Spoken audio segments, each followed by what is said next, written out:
Did it record it? It was supposed to say record.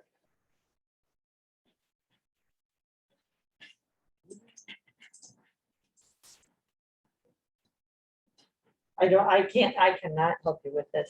I do not know one thing about it. Oh, it's saying it's recording. yeah, So I think We're it is. going to get started. Okay, I need my. I know you need your PowerPoint, so. Let's get this back up. There we go. Let's get it up here. There you go. And I'm gonna move this over just slightly. There you go. You're good to go. I'm gonna get started. I'm Tina. I work in the Center for Accessibility and Neurodiversity. And I am doing a series of workshops on self-management. Last week, I talked about metacognition, which is thinking about your own thinking and stepping back and doing that, and how important it is to analyze, what you know and what you don't know, and also think about your self-regulation strategies. We talked about the importance of building habits, and a little bit of that is going to bleed into today. Today, I want to talk about executive functioning. Is that a familiar term to you? Okay. And then I'm going to talk a little bit about self-regulation. So the first thing that I really want to do though today to kind of, if executive functioning isn't familiar to you, I want to put all of you in a situation where you get a sense of what executive dysfunction is. Okay. So you're going to have to play along fast. I want to use your time especially wisely. Okay. We're going to give you a minute. I'm going to give you a minute to look at this. I'm going to have you take a math test. Okay. And these are the new rules for math. So I'm going to give you a minute to look at this. You can't write notes about what the rules are. You just have to look at them. So I'll count like a minute. And then I'll give you your test, okay?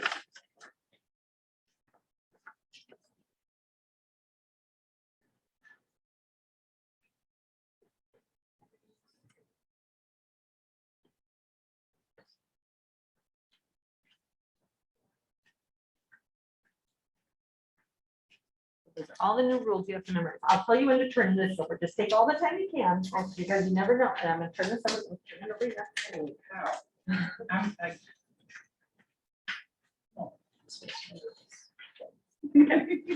I'm gonna give you 10 more seconds. Get those rules got in your mind.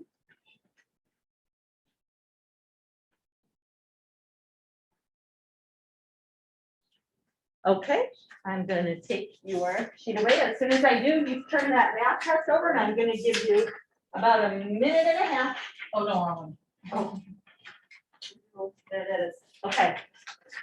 Go ahead. As many as you can.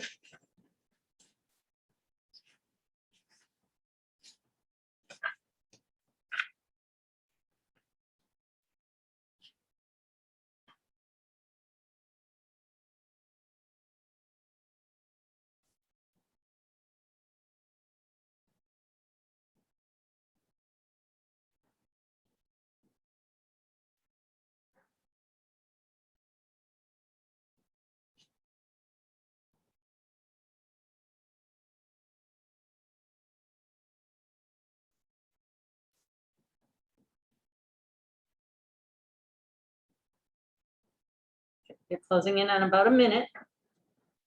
So hurry up and finish your test.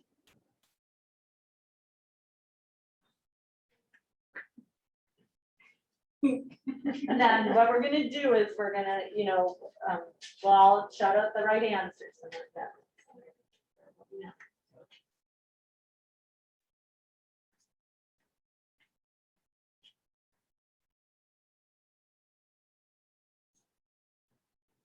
Okay, 5 seconds.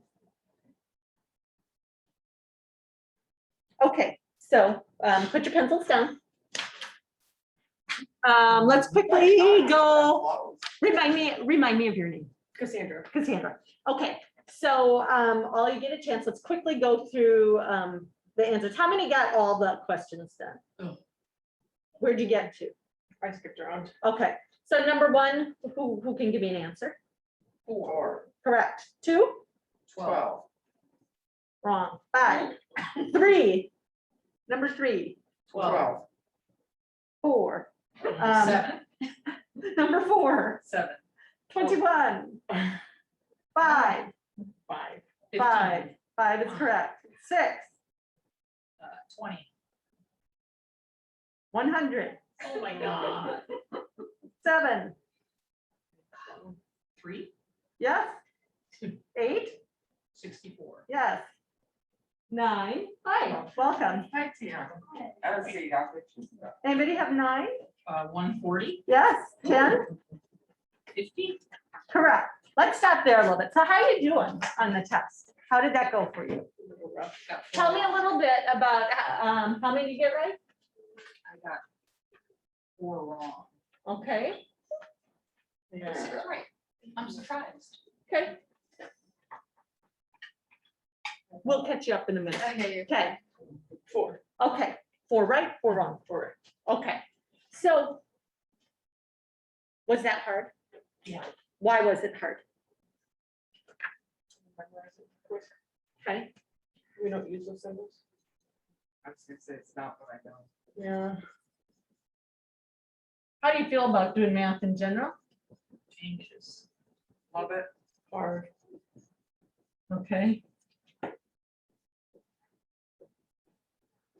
Were you trying to hold on to all those rules while you were working? Yes. Okay, that's called working memory. Okay, that's a little hard. We'll catch you up here in a minute. Okay. Okay, I have one more task for you very quickly. Okay, I am going to give you this. I'll tell you to turn it over when you can. We're talking about executive functioning, and I'm playing with it a little bit here. I'm Tina, by the way.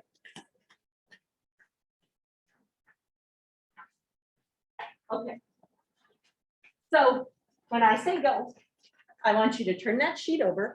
I'm going to give you a minute to read, and I'm going to ask you some specific questions about what's on that document once we turn it over. So I want you to really read and pay attention, okay? Ready, set, go. Okay, so I want you to be aware of what you're doing, and I really want you to pay attention to what you're doing and focus in on the important details. The important details. You got that way. Okay. So, okay. You two back there, how are you doing? Are you focusing in? And are you doing good? Okay. Close this. So we can keep out distracting sounds. You're reading for that snack. Yeah. Did you get any? You should probably have some snacks, right? Come on. Keep going, because there's going to be a test when this is done, okay? Remember to get your doodads. I got other doodads and workshops over there. Okay, you've got about 5 seconds left, so you're going to want to really have a good summary of what's in here and what you're reading and what you know, so you can do this on a test. Okay, stop. Bring your papers. Okay, so if I were to ask anybody in here to give me a short summary of what you just read, what would you tell me? Who thinks they got it? What were you reading about? Okay, yes, I think that's a good general overview. Do you have anything more specific than that? If I ask you the laws they were talking about? Or anybody else? Did anybody else pick that up? There's 2 laws. Okay, yeah, I think 2 okay. laws we're talking about. okay. There's idea, there's section 504. Do you remember the year? Any specific? 1935. Oh, look at you guys have some specifics. I should have been more annoying. So tell me a little bit about how that felt while you're reading and I was being obnoxious. Tell me about that. Okay, because what was it affecting? Your ability to think, read, understand, pay attention, concentrate, focus. Okay. So I do those things to talk a little bit about executive functioning. And I want to talk about that a little bit because those skills that I've been asking you to use on that little math test and this reading task and everything you're asked to do here as students is about executive functioning. And I want to introduce you to that idea because all of us deal with a brain that has executive functionings, and sometimes it all works well, and sometimes it all falls apart on us. So I wanted to put you in a situation where it kind of fell apart a little bit. You guys did better on that reading than I would have imagined, so. Okay, so I want to talk a little bit about brains. I used to teach psychology, and my favorite part was talking about the brain, so I always love brain things. Are you doing the brain yet? We just got there. Oh, we know we're not. Not yet, okay. So executive functioning is things like your ability to think and plan and focus and shift attention and use good judgment. Okay, those are all big things that happen in your executive functioning center, which is part of your frontal lobe here, okay? And what's important to know about executive functioning, do you know anything about the brain and development? Does anybody know? Like this part of your brain, this is the part right here. Do you know anything about when that comes online, or if it's a newer part of your brain, an older part of your brain? No, okay. This is the last part of brains to fully develop. There's other stuff that I talked about last week that's very deep in your head, your amygdala, which is your like fear and response center, and that's a really old, ancient part of your brain. When babies are developing, that develops really early. That comes out of the brainstem really early. But this stuff in your frontal lobe comes online later. And how old are you each? Can I ask? Is that okay, students? I'm 19. I'm 19. Okay. So have you heard people say that your frontal lobes aren't fully developed yet? Has anybody ever said that to you or heard that? Do you know when they say it becomes about fully developed? 25, 26, later 20s, yes, okay. So all of that I think is important to know about executive functioning, because we know that people age, teenage to young adult, sometimes they aren't the best planners. Sometimes they don't make the best judgments. And sometimes that's because of this executive functioning thing. But when we pull this into an academic setting, if that area isn't fully developed, or if there's damage to that part of the brain, or if you haven't slept well or eaten well, this part of your brain might not be firing on all cylinders. And that's why things might feel hard sometimes. So I want to talk to you about executive functioning a little bit more and show you that executive functioning, the best way I think about executive functioning is that it falls into 6 different buckets. And meaning that there are just different things that executive functioning area does for you. It helps you activate. So that means it helps you plan, organize, and get ready to do work. Have you ever had a moment in your life where you're like, I'm not feeling that so much, whatever subject it is or whatever? Some people feel that, but they can move themselves to sit down and do the hard stuff. Other people who really struggle with executive functioning have an incredibly hard time sitting down until their back is literally to the wall. Last minute stuff. World-class procrastinators function here and have trouble with the executive function of activation. Planning, sequencing, thinking ahead, and getting started on things is hard. Another area that's hard for some people with executive functioning problems is this area called action. What you see most in some people is an inability to control their actions, meaning they're very hyperactive, they're moving around a lot, they're very impulsive. I don't know if you've ever known anybody like that who makes pretty quick decisions and sometimes not really great decisions, but they make them on the fly without thinking. It's doing before acting. They have a problem monitoring and self-regulating themselves. Like if you see people in classes who are very jiggly or twirly or pacers, things like that. They're having a problem with action and regulating all that bodily action. Some people with executive functioning issues have problems with memory. What I tried to have you do on the math test that I just had you do, that was a task of working memory. I gave them brand new rules for math and they had to do a little math test, no rules that they've ever seen. But they had to hold on to the rules and then do something with them. That's what working memory does. You hold on to something and you try to do something with that information.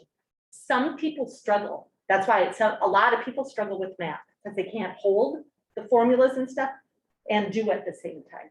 Some people struggle with reading because they can't hold on to the main idea or what they've just read and follow that through a paragraph or a section. People with working with memory issues, you know, are forgetful. Essay writing can be hard to keep, you know, what was my main idea and draw it all the way through things. Focus is another primary executive function. And that's what I was trying to do with that reading. Some people are just naturally distracted, and all of us are distracted at some points. We go away in our heads, we're looking out the windows, we're listening to the person, you know, click their pen or do whatever, and we get off task. That's a role of executive functioning, your ability to stay on track while all that other stuff is going on around you.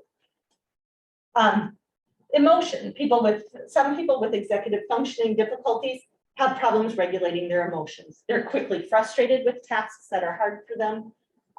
They, you know, are very reactive, defensive, might even shut down. It can go one way or the other.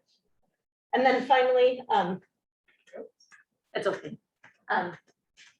Effort management, staying alert, having enough energy to do the tasks you're doing, and regulating your focus and attention to complete tasks and stay on task, or even sometimes processing speed. Some people are processing too slowly. I just talked to a student the other day who's, if I'm on point 1, or if the class is on point 3, she's still on point 1 because there's a lag there in processing speed. So these are all the major executive functionings. Can anybody recognize themselves in any of those buckets? I will say this is not one of my biggest problems. You ask anybody at my house. Last night I did it again. I move. I am kind of hyper. Ask anybody who knows me. I just talk fast and I move fast. And when I'm not talking fast and moving fast, when I sit down, guess what happens to me? I just nod off. I just can't help it. It's horrible. It's horrible. So I have a little bit of difficulty with this. What do you see when you think about executive functioning management? Memory. Struggle. Remembering things. Okay. I think so, mine too. Okay. That working memory piece where you have to hold something and then do something with it. Mine's energy. Energy, kind of like me.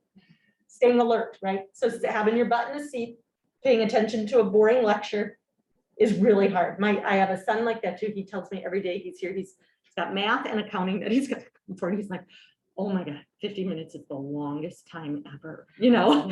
So what I want to tell you about executive functionings is this. This looks a lot sometimes. This is sometimes used interchangeably with ADD, but it isn't always that. People with ADD or attention deficit disorder have more problems with executive functioning than the average person. However, all of us struggle with this. And that's why I like this, because it makes it very real. Some days I'm all on track. I got it all going on. Other days I can't stay awake. I can't, you know, keep my mouth shut. You know, some days it's harder to get doing hard things that require a lot of intense work for me than others. So this shifts and comes and goes. That's what I need you to know for everybody. And if you're having difficulties in a class and you're running into problems, I wanted to introduce you to this idea because I try not to just introduce problems. I try to introduce solutions for you.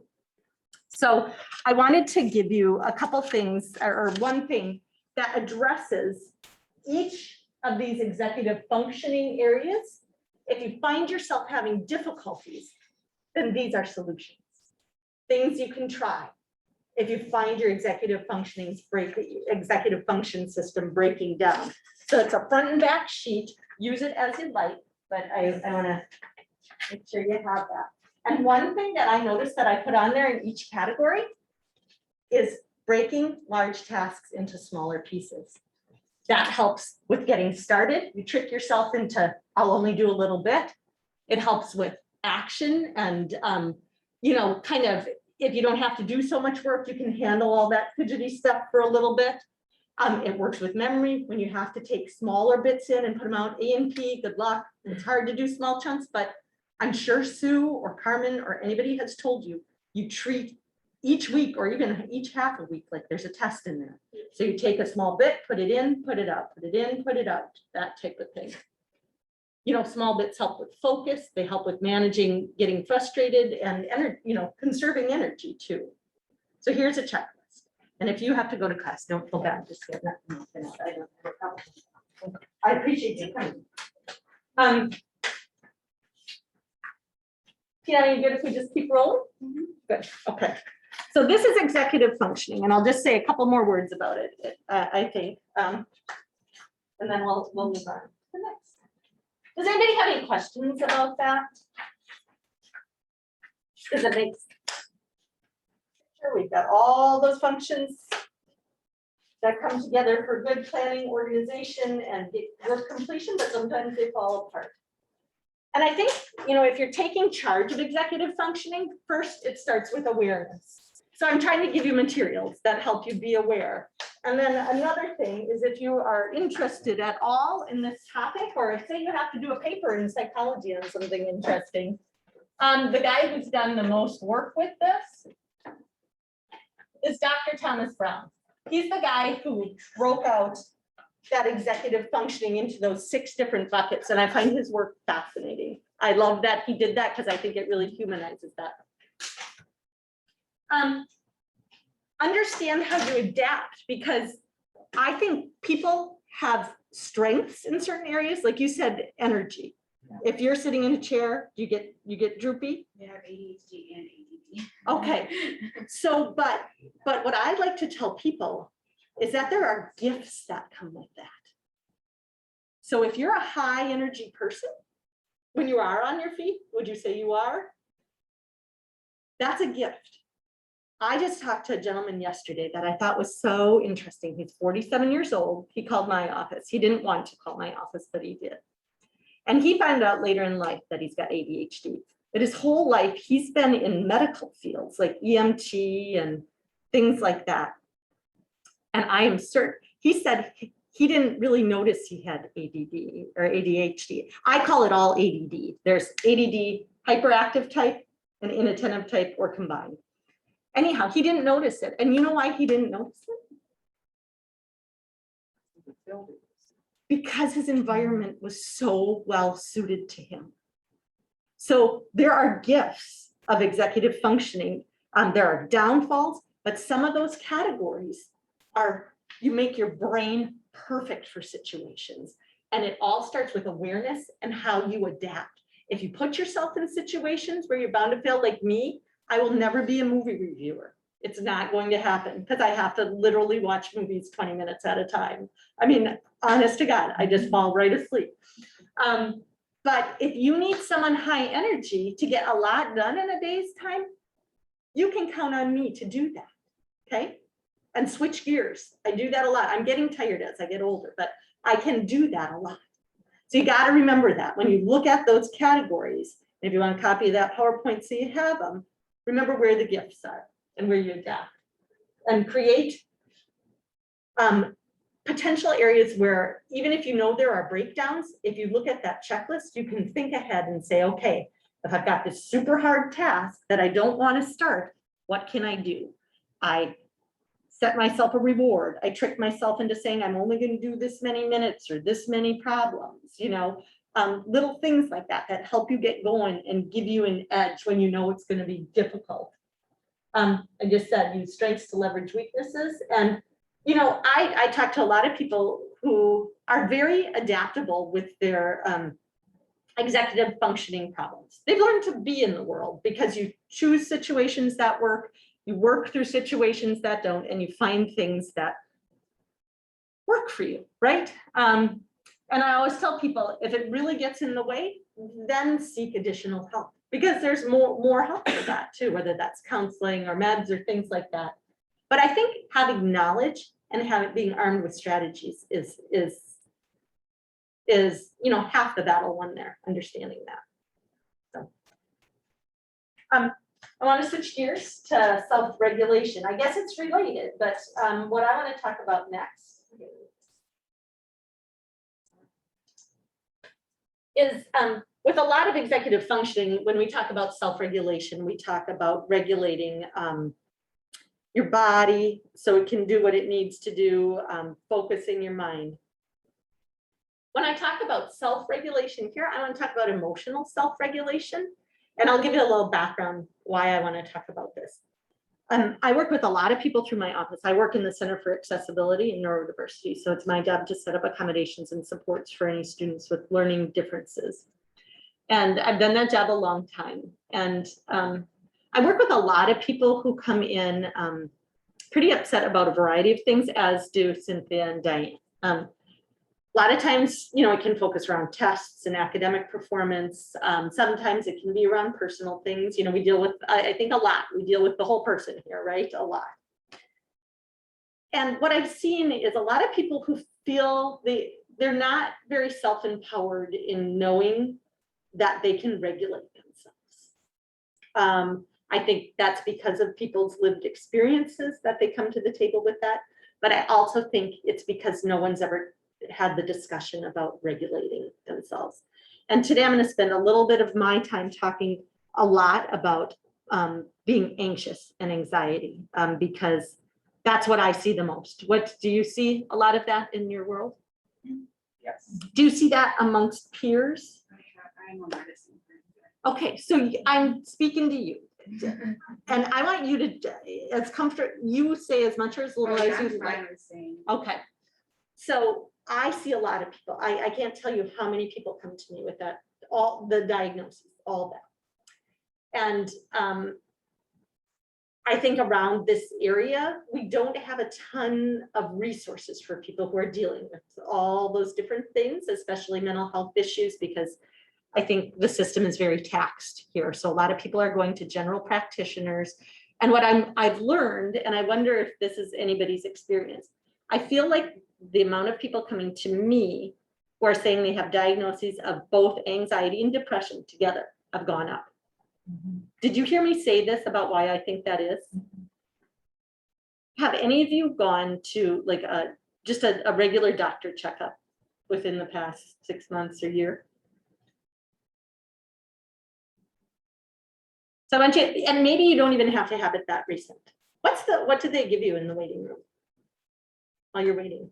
Oh, that survey, mental health Oh, survey. yeah. Mental health survey. That's That's new. changed a lot. They're always asking questions. Yeah. So what I am finding when in my job, I ask for documentation if I'm to support people, and it's coming a lot from nurse practitioners. And I think what's happening in our system, because there isn't people are filling out that screening. It's not a full DSM-5 psychiatrist evaluation. It's a screening. And then they have a conversation with providers that could or could not end up in medication, which shows up as a diagnosis. I think that's part of what I am seeing. But anyhow, regardless of how we get there, I think that's part of it. I'm seeing a lot of people with that. And I see a lot of people who don't feel like they can control their emotions and feelings in order to meet their goals sometimes. And I am invested in trying to help people understand that to a degree you can. I understand there are some clinical things that are well beyond what I'm saying, and I am not a clinician, so I'm going to say that right up front. But I wanted to talk about this a little bit. Have you had like an intro to psych class yet? Yeah. Here or in high school? Here. Okay, so we're going to see what you remember, right? I like the brain. I said that already. Okay. So what we know is self-regulation, especially with anxiety, is seated right here in this little green part. I know it might be hard to see over there, but in your amygdala. Do you remember hearing about that? Okay. Amygdala is that center for fight, flight, or freeze. Okay. And another thing I like to point out is it's really in close proximity to the hippocampus.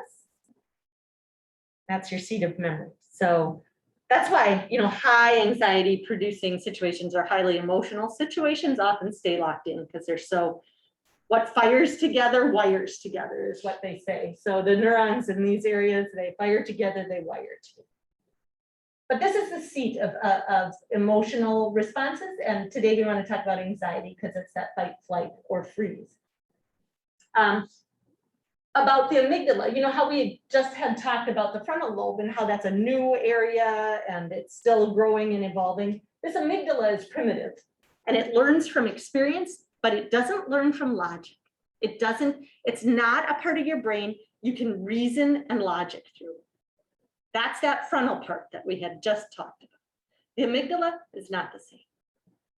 So I want to house the rest of my conversation in when we talk about self-regulation, we're talking about controlling that response from the amygdala.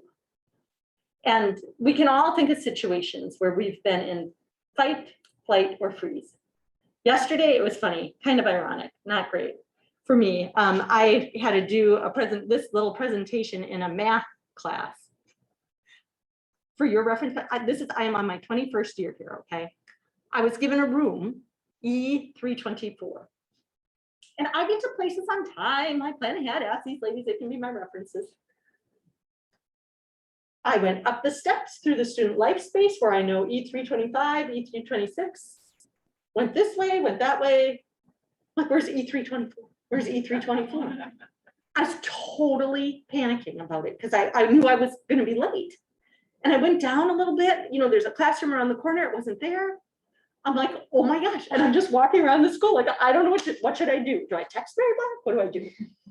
Anyhow, so it's kind of ironic that I showed up eventually by figuring things out, being very kind of in that panic mode to do a presentation on this.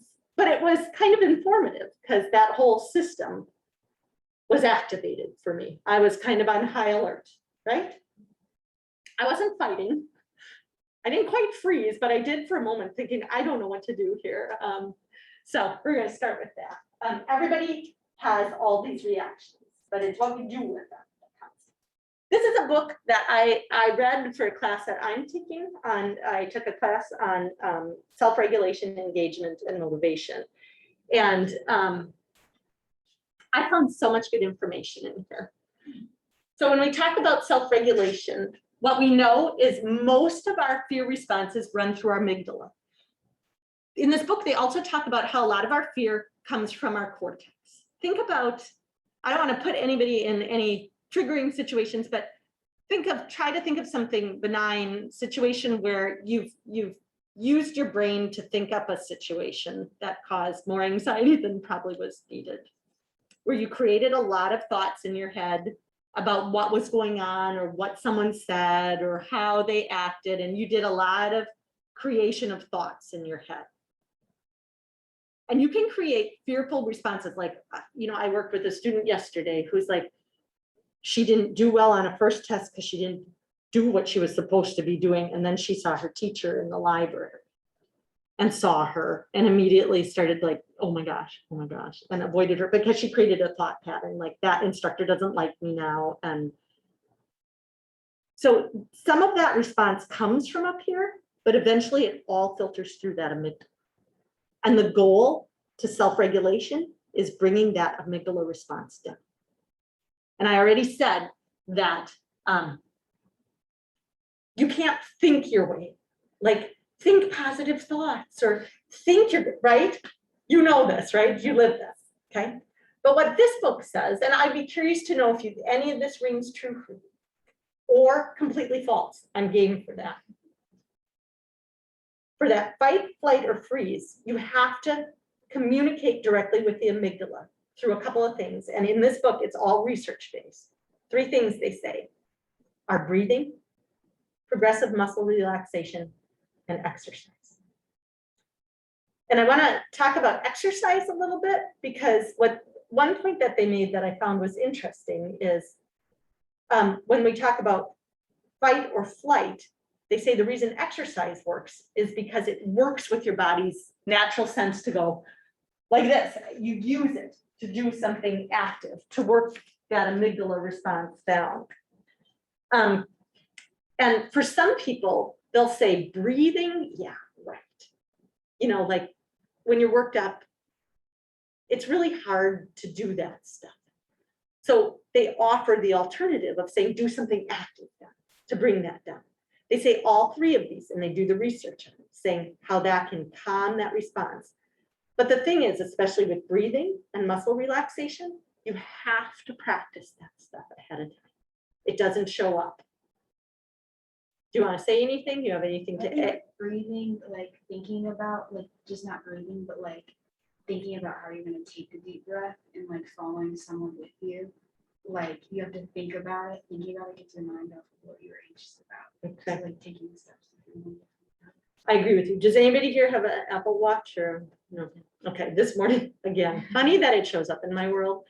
Every now and then it'll pop up with a breathing thing and it's a breathing bubble and we'll do some of this.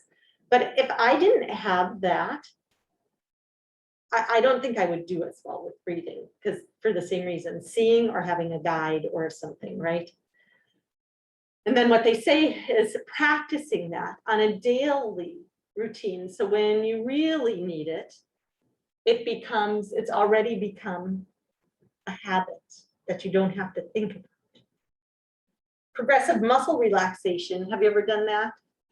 Okay, you know, then that's taking any part of your body, you can top down or feet up and gradually tense and do this. And even they talked about, I'm sure people have told people that, like, even in class, if you don't want people like looking at you like, why are you breathing hard like that? Or, you know, grabbing your chair, right? And doing this, you can do this. You can't, I mean, you can't necessarily tell what I'm doing, but my entire body's tense right now. And letting it go. And tensing it up, right? Letting it go. And you can even work your breath. Those are the things that speak to your amygdala. And those are things that can help regulate. And the reason I bring this up is the school that I'm taking classes at, the whole campus has read this book. It's a small campus.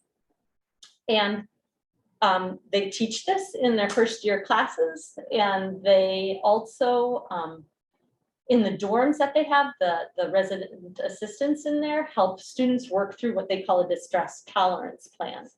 So they help students identify situations where things might go off the rails at school, you know, situations where they might be very emotionally laden, and help them remember what are the things you can do when you feel this way. And then they teach how to do things. So as part of my effort to help with self-regulation, then I put together a couple little things in this next slide based on what you just said, right? Because if we don't have this stuff, it's hard to do. And I want to say a couple more things before I do these. There's stuff like this in the U at IVCC portal. If you haven't looked at that, that's a well-being portal, and there are resources like this. You can find these anywhere. You can find these anywhere. So which one is most, you are the student, you are playing along so wonderfully. Which one do you want to see? They're all short. Square. So I want you to play along, everybody, because it gives us a minute or two to just chill out and practice. Okay. Hope the internet is, the interweb is working. And just follow the guide. And yeah, I think we're far enough away if you want. Ready? You're comfortable.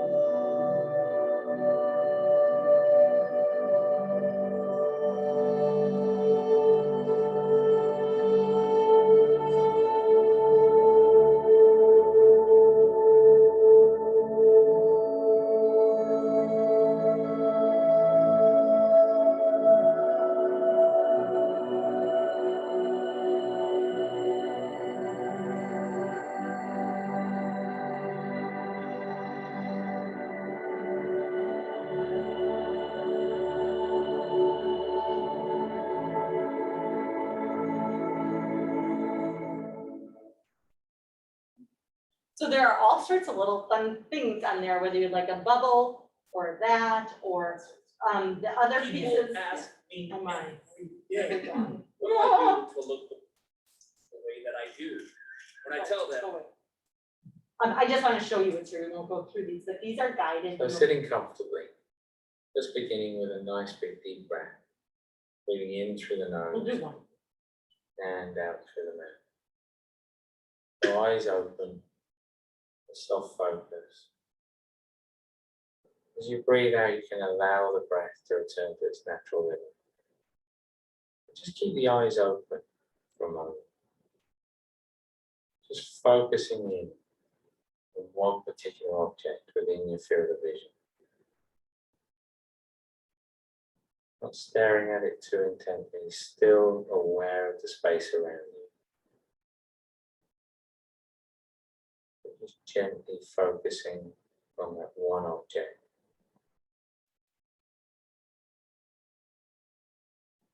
And just slowly zooming back out again as you blink a few times with the eyes. So again, that gives you a purpose and a focus and a guide. So there's all different things out there. But the goal is to practice so you have that in your pocket when you need it.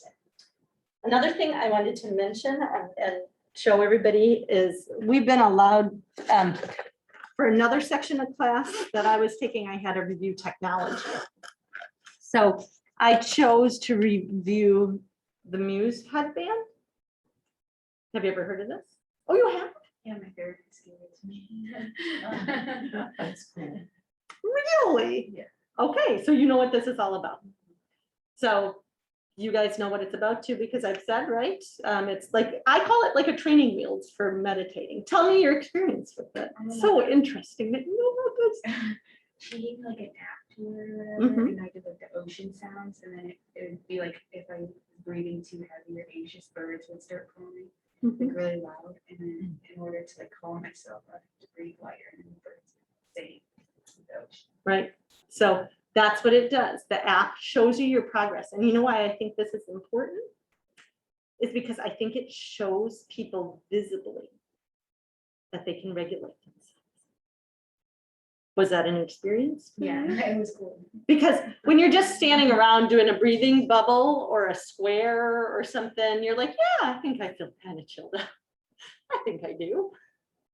But this gives this readout of either the brain, you know, if you put it on, it will tell, you know, brain, there's a brain one, there's a heart one, there's a breath one, and you can pick your sounds and your minutes. So what are the chances? What are the chances? So cool. So these are available. I have them in my office. I would be willing, if you guys, I have two, and if you think people would use them up by you, I just don't know how the best way to market, not market, make this available to people to let them know it's something that they could practice with. I'm happy to lend. We have a couple iPads where we put the app on, because not everybody will have a phone. I don't know. And if you have any ideas about how you get students to buy in. Like, you could make signs that they could hand out things about it, like explaining it, maybe. Okay. Students would look into it, or they can either app on their phone and then come into it. Okay. I mean, I appreciate any feedback, so that's great. So this is another way that people can do that. And I guess we're lucky enough to have a research. You're lucky to have a therapist who will give you tools. Is it yours or yours to practice with? Like, I would give it back, like I can use it as for when I want, or whatever. Cool. Okay. So that's what I have for you today. Just I wanted to do those two topics and encourage that mindfulness about executive functioning and the thoughtfulness about self-regulation, and let you know that there's a lot of resources in my office, and if you've got questions or whatever, happy to help. I'm glad you were here. Yeah, thank you. Thank you. Cool. I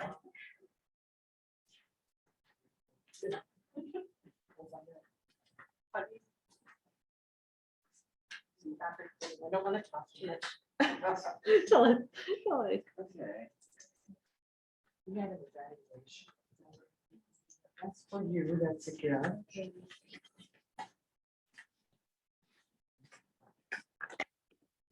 Who's there? Yeah, Yes, I use those. I reuse those. I think it's recording now.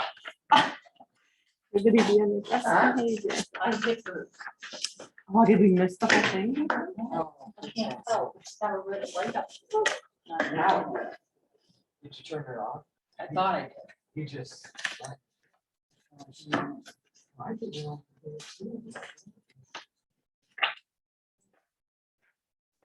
See it.